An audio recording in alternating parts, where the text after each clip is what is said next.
κάποιοι που διαβάζουν την προηγούμενη μέρα σε ένα βιβλίο μία γαρνιτούρα και είτε πέσει ψάρι, είτε πέσει κοτόπουλο, είτε πέσει χταπόδι, θα κάνουν την ίδια γαρνιτούρα.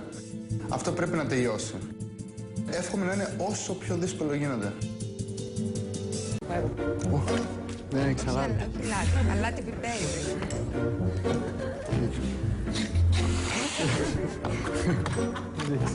Το κουράζεις, ρε. Να πάει παντού. Άκη. Τα 3 λεπτά είναι αρκετά, απλά όχι για 2 μπουκές. Δηλαδή προσπάθησα στην πρώτη μπουκιά να βάλω ό,τι περισσότερο μπορούσε να πάρει το πυρούνι για να καταλάβω γεύσεις. Να έρθουν μπροστά ο Άκης,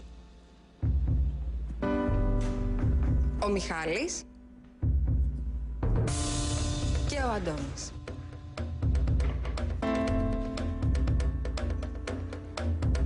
Εσείς οι τρεις έχετε βρει τα περισσότερα υλικά.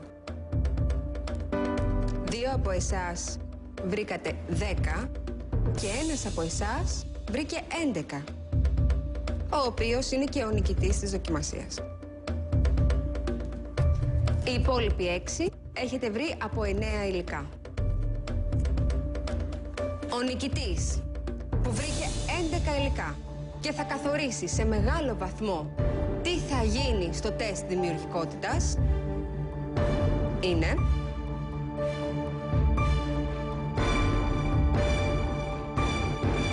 ο Μιχάλης.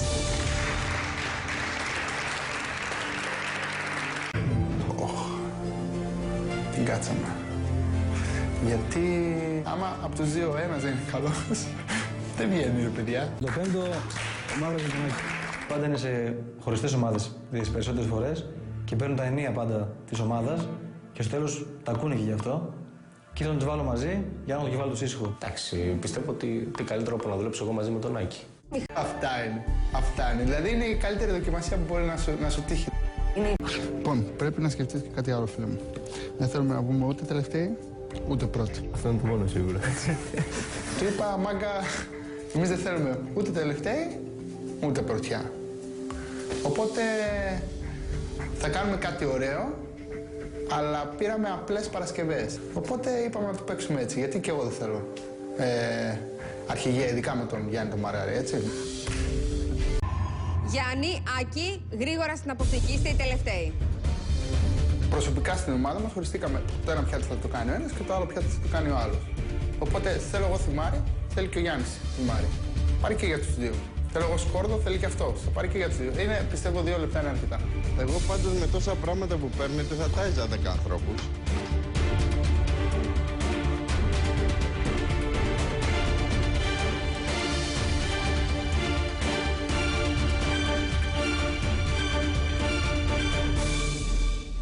Περίμενε.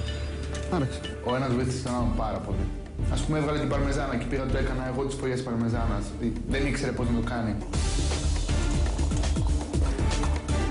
Αυτές είναι για το ριζωτό. Ναι. Άκη, τι είναι αυτό? Έχω ψαρονέφρι, το γέμισα με μήλο.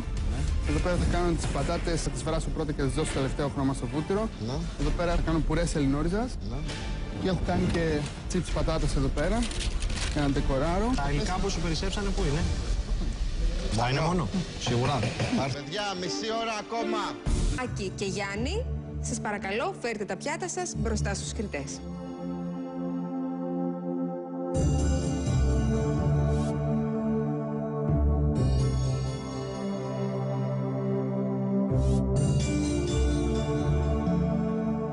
Το ριζότο σου είναι καλό, η γαρίδα σου έχει κρατηθεί ζουμερή. Θα προτιμούσα την παρμεζάνα λίγο πιο απαλή, όμως έχεις κάνει πολύ ωραία προσπάθεια.